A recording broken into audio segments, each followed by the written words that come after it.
Qu'est-ce que tu fais ici? Je suis en train de commencer la visite avec Abel. Donc vous pourriez peut-être en profiter. Bien sûr. Parce que nous sommes là pour tourner notre émission Escale et Découverte, ce que tu connais très bien. Oui, bien sûr, une belle émission. Merci. La chute de Kota, pour faire découvrir la chute à nos amis internautes. Et la première belle surprise, amis internautes, regardez, Mac. Voilà. Le géant Mac qui tourne l'escapade touristique avec Camille Christelle qu'on rencontre sur la chute pour les belles découvertes. De Kota. Alors on y va tous ensemble? Ouais. Abel, nous sommes derrière toi. Après toi. Merci beaucoup. Alors commençons d'abord par...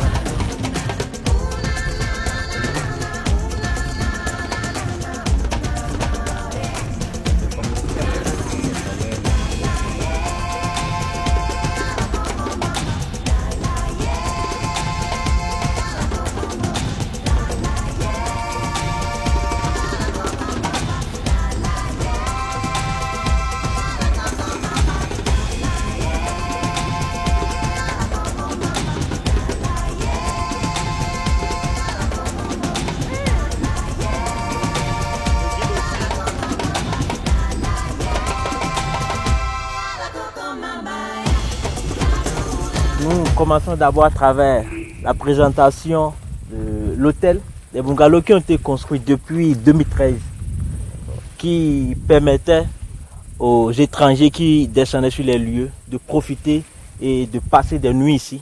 C'était un hôtel? Ouais, donc il y avait à manger, il y avait à boire et c'était bien animé. Mais malheureusement, l'entame du corona qui a freiné la fréquence des touristes et aussi le problème de sécurité qui se présente au nord. Donc ça crée de la panique au sein des gens qui doutent de venir visiter les lieux. Et ça c'est le magasin à ciel ouvert? Oui, c'est sûr que c'est ça. Ici, ce sont des meules utilisées pour écraser les condiments. Donc, ça fait comme ça là? Ouais, très efficace.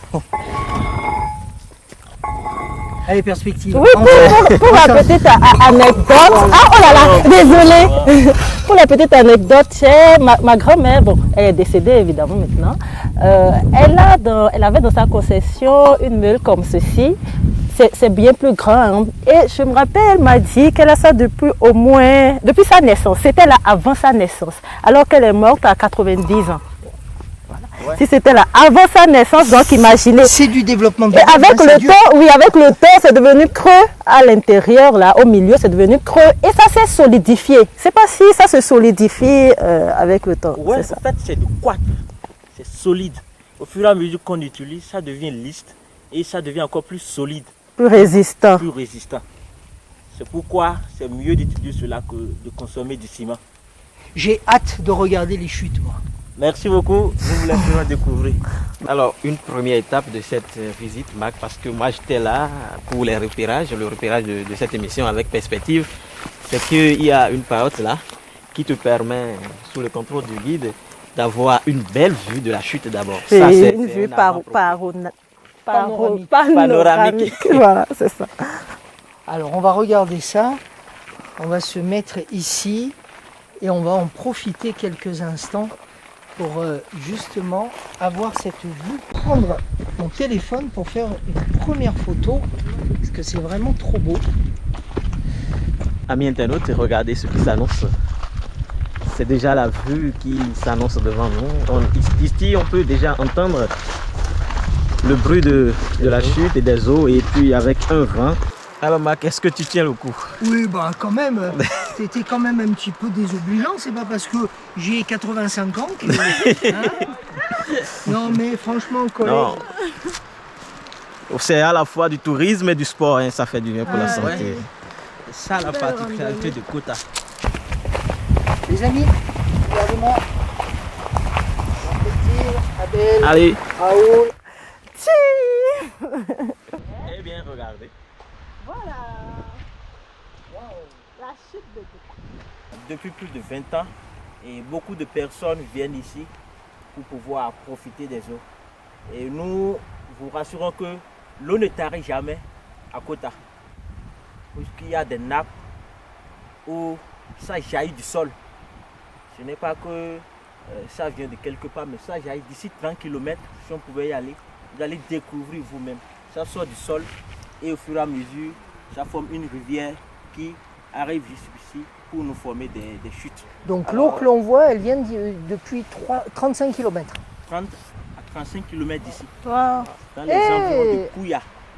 Pouya. Oui. C'est loin. Donc, et comme nous sommes là pour découvrir, moi je propose qu'on fasse la randonnée pédestre pour aller découvrir la chute de plus près. On y va. On y va. Attention. On peut aller là-bas, c'est ça? Avant d'arriver à la chute, je me rappelle de l'histoire de ces lieux historiques. C'est l'histoire du roi Kaba pendant les guerres de conquête de territoire qui se déplaçait d'un endroit à un autre avec son armée et son peuple. Donc, ils ont émis refuge ici. Avant, c'était grand, c'était une chambre, mais bien sûr, il y avait autant d'arbres ici qui pouvaient cacher. Mais avec le temps, ça s'est effondré, c'est devenu une ruine. On Mais va ça savoir reste s'il y a site Ahmed touristique. te donne raison. Effectivement, c'était grand. Ça fait déjà plus de 107 ans. C'est depuis 1914 que les trucs ont été construits ici. Et au fil du temps, les pierres sont tombées. C'est pourquoi on n'a plus la totalité des chambres qui ont été construites par les guerriers. Donc ils venaient ici se réfugier et se préparer les flèches chimiquement, hein, Oui. avant de descendre sur le champ de bataille. Mais Mac, tu vois, non? Chute de Kota, ce n'est pas seulement du tourisme, c'est aussi de l'histoire. Ah, mais Et tout nous à sommes fait. en présence d'un témoin de cette histoire-là. Avec une plaque qui est certainement pas celle dont parlait Perspective, mais je pense que cette plaque a aussi une histoire. Voilà, c'est toujours intéressant de regarder ce type de lieu. Il y a quelque chose de très impressionnant quand on est dans ce type d'endroit, et aucun de nous ne l'a fait. Personne ose entrer, alors qu'on peut tous rentrer, voilà. Parce que tu l'as dit. Il casse complètement mon effet, mais c'est pas grave. Voilà, Et nous voici. il est rentré, et moi je dis sacrilège, parce que là il y a des ancêtres. Ah, Ici, il fallait entrer même. Il n'entrait pas comme ça. Lui, c'est des guerriers. Donc, c'est pas derrière. Il est vigilant. ok. C'est pas derrière, il entre. Pour éviter les attaques. Voilà. Mais Mac, fais Je comme me moi. piétine pas. Non, c'est un endroit sacré, moi, je rentre pas, là. Avec la fléchette. Tiens.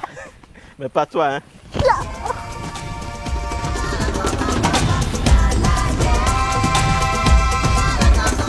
Le nom de cette plante, Oui.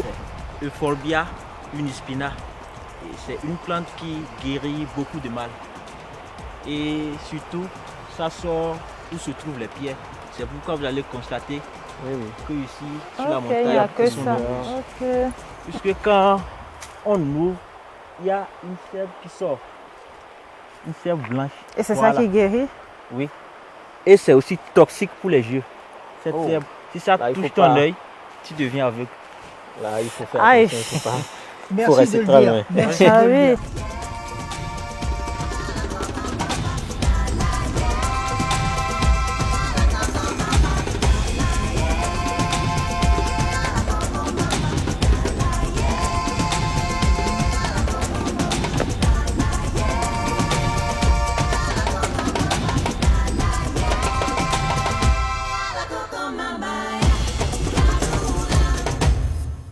Ça, c'est la chute de Le Kota. Kota. Je veux te dire que c'est un patrimoine naturel C'est du splendide. Bénin qui est protégé d'ailleurs. Et ici, nous avons la chance de respirer de l'air pur, avec la fraîcheur, d'avoir de l'eau devant nous et le calme. Est-ce que ça t'inspire? Énormément. Escapade touristique ici. Mais tu n'as plus la chance, hein, parce que Par exemple, nous avons déjà escalé découverte. j'en oublie même les caméras. Ah ben, c'est quoi la profondeur de l'eau? C'est profond par endroit. Par exemple, au milieu, ça fait plus de 15 mètres. C'est-à-dire là où l'eau tombe. Non. Où l'eau tombe, le bord, il y a des pierres. Donc, au plus, c'est 1 mètre. Maintenant, c'est le bon milieu qui fait plus de 15 mètres. Donc, ceux qui nagent, ils font tout pour traverser l'endroit le plus profond afin d'aller se reposer au bord. Ah, il faut être un excellent nageur pour pouvoir traverser et se poser sur la pierre là où l'eau tombe. C'est ça. Ouais, effectivement. Amis internautes, c'est la fin de ce numéro de Escale et Découverte dans lequel j'ai eu une belle surprise. Marc Alexis, qui, bon, j'ai été un bon guide touristique quand même. C'est moi qui ai eu une magnifique surprise de vous avoir tous les deux, Perspective et toi Raoul, et puis bien sûr Abel. Merci. Et merci à tous les trois Merci. pour ce bon moment. Merci tous les trois. Merci. Voilà.